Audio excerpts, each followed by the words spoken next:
सर्वधर्मान् परित्यज्य मामेकं शरणं Vraj.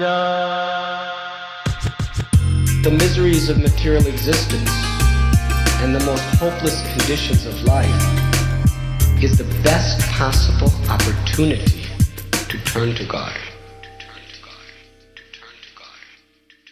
Here's a little Bare Knuckle Bhakti for your day.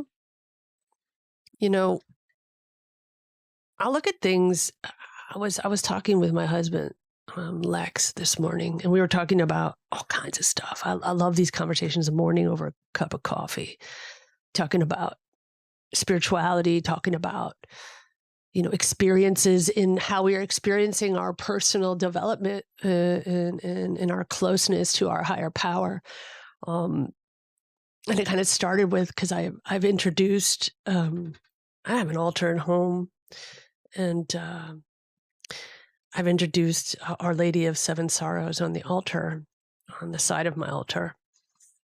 And I think a lot of people, that could offend a lot of people. And, we talked about how important it is for me to stay completely authentic and never lose. For me, I never want to lose the connection with God. And if I'm not, advanced enough in literature and in all of these rules and regulations and all of this stuff, if that's not something for me, then I'm going to feel boxed in, and I'm not going to be able to do what I'm here to do in the first place. And that's to develop my relationship with my God in the way that I can relate. That's what it's all about. That's what it's all about. For me, that's what it's all about. It's not about diligently following stuff that I don't even understand. I need to start somewhere, and being in a spiritual process while doing the things that keep me closer to my higher power. It's dynamic. And it's never going to be this, or it hasn't ever been till now, this one straight line. It doesn't work like that for so many reasons. And I can pick out those reasons from Shastra. I can pick out those reasons from Catholicism. I can pick out those reasons from Judaism. This is an absolute truth that everybody knows inside of themselves. Now, I don't look at rules and regulations as rules and regulations. I look at them as guidelines and offers. They're all offers and guidelines in order for us to achieve the one goal, and that is closeness with our maker, whoever that is to you. Sometimes it's like in my recovery and in my process of knowing all this, it's like this. Spirituality and closeness to God and goodness and all of those things, first off, is like being in the Garden of Eden, right? It's like being in the Garden of Eden. It's like being anywhere where there's just offerings of delicious fruit dropping from every single tree. And because I'm so bewildered and baffled by this material world, I wake up. It's like sleepwalking. I wake up and I'm chewing on a big, fat chunk of dirt with poo-poo in it, and I'm eating it. And then I wake up and I go, what the hell am I doing? And I look up and there's all this fruit. Now, why is that? Why can't I just say, I surrendered, I've done everything else, and now I'm just going to eat fruit that's been offered to me. I'm never going to take it as somebody shoving something down my throat. It is an offer. And the only person that gets in the way of that offer is me and my conditioning. That's it. There isn't anything else. I can't blame that on anyone else. I can't blame that on a religion, its dogma. The religion and its dogma are there. It's up to me, myself, to take it or not. I mean, that's my decision, is it not? It's like, oh, I'm codependent, or I'm this. Yes, that's my conditioning. Yes, I am. But I need to take responsibility for that codependency. I can't blame anyone else. People are going to be people. Energies are going to be energies. It's up to me to take responsibility and help myself But it's also up to me to know that it's not going to be forever, always, every day, 24/7. So what I'm saying is, when I want to get close to my higher power, I have to trust the process. And sometimes that process is me waking up like in a daze, eating shit. Sorry about the language, but that's just how I have to say it. And realizing that this doesn't taste good. And there are that I've been in a world of ripe, delicious fruit and I'm just eating crap, right? Sometimes it's 100 steps forward and 200 steps back. Sometimes it's one step forward. Sometimes you step forward and you stay in that place and you learn from that level. It's dynamic. And these dynamics will perpetuate until I separate myself from my attachments to them. Right? Right? So if I'm attached to the good stuff, I'm also attached to the negative stuff.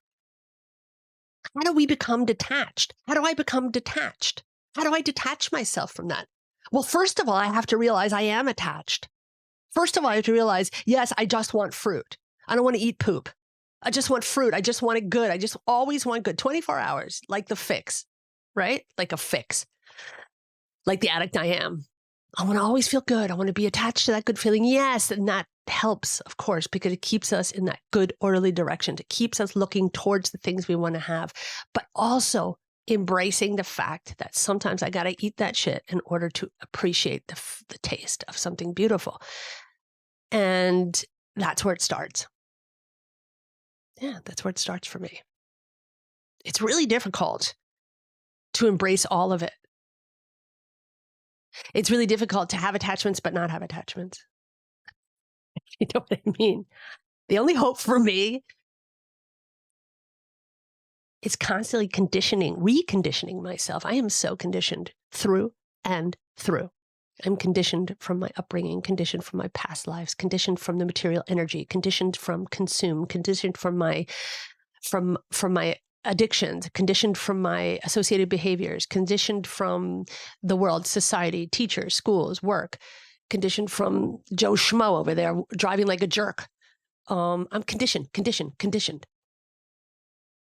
And the only hope for me is to know that I'm conditioned and not become attached to those conditions. Now, how do I do that? How do I not become attached to those conditions? Well, the very first step is to know that, right?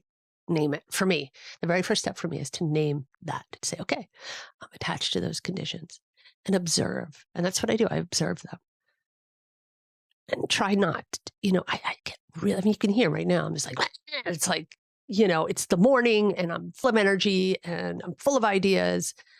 By 3 o'clock, this is going to pass. At 3 o'clock, I'm going to be like, I'm so tired. This is and I'll be eating poop again. It happens. It just happens. I think that's why, in many religions, we talk about early to bed, early to rise, because I think as soon as it starts getting darker or towards the end of the day, we start become lazy and we start become tired and we start to become susceptible to all those things that are going to influence. I mean, just like with me, I'm ready for bed at 6 o'clock. And then the darker it gets and the later it gets, the more stupid stuff I do.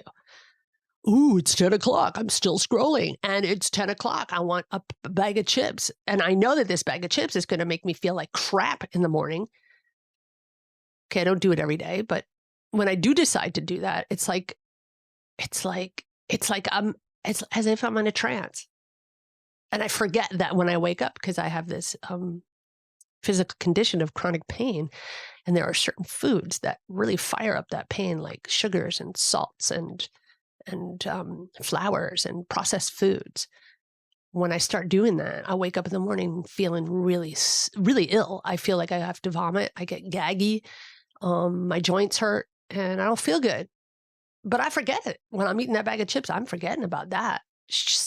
I'm just like I'm a junkie in a bag of chips. I'm a junkie with a bag of chips. I don't want to get too much into, I had mentioned before I had brought this other deity onto my altar. And the people who are very classically, Vedically, I would say, I don't know what the word is in English. but let's just say sticking to very traditional, very conservative, it would not be welcomed very much. But I'm saying this right now, not to confuse anyone, but I can only share my experience. I can't share anything else. I have this need to have Our Lady of Seven Sorrows as a mood to love God. As I am born into this female body, and because I'm conditioned, as I had said before, I need to find ways to use those conditionings to love God. And that's just one of those ways for me. I'm not going to deny it. I need to do that. But, I'm not trying to spread the message of, hey, just pick anything you want, pick and choose. I've been on this path for 27 years, on the spiritual path for 27 years. And I've gone through so many processes of purification, of not being authentic, of being authentic, of terrible mistakes, of amazing mistakes, of amazing experiences, all kinds of things. And I've come to the conclusion that if I am not being authentic with myself and accepting who I am, where I am at this very moment as being A, a spirit soul, B, in the age of Kali. If you guys don't know what I'm talking about, don't worry about it. In a material world, which means, I think everybody here, if you're listening to this podcast, you would probably agree that this world is madness. So Vedically, we see this as the age of Kali, which is the age of destruction, which is the age of quarrel and destruction. That things are just not right here. Yeah. I think we can all agree on that, whether that's religious or not. So accepting all of that, taking that all into consideration and honing that. I remember Kastuba is my very great friend. I know you might have listened to the interview I had with him. He always said to me, and I will never forget this, he always said to me at the beginning of all of this, when I was getting to Bhakti, he said, we make the best out of a bad deal. And I love that. Make the best out of a bad deal. Dude, I'm here. In this age of Kali, I am affected. I am affected from this age. Everybody is affected in this age. All we can do is do the best that we can on a daily basis. So, yeah, I guess I'm done with my rant. It's like the balloon is like, the balloon is all out of air. I love you guys, man. And I love this. And I'm hoping that these little Bare Knuckle Bhakti rants, someone can take just one thing from this, because this is how I recovered. This is how I by listening, by sharing, by being around, by sticking to the people who didn't make me feel like an outsider, because that's how I always felt. Sticking with the people and the messages that resonate with me, and not trying to stick myself into a square peg into a round hole. Just doesn't work for me. So like I said, love y'all. And I hope one of you, if not many of you, can take something with you from this Bare Knuckle Bhakti rant. All right, guys. See you soon. Haribo! सर्वधर्मान् परित्यज्य मामेकं शरणं Vraj. The miseries of material existence and the most hopeless conditions of life is the best possible opportunity to turn to God.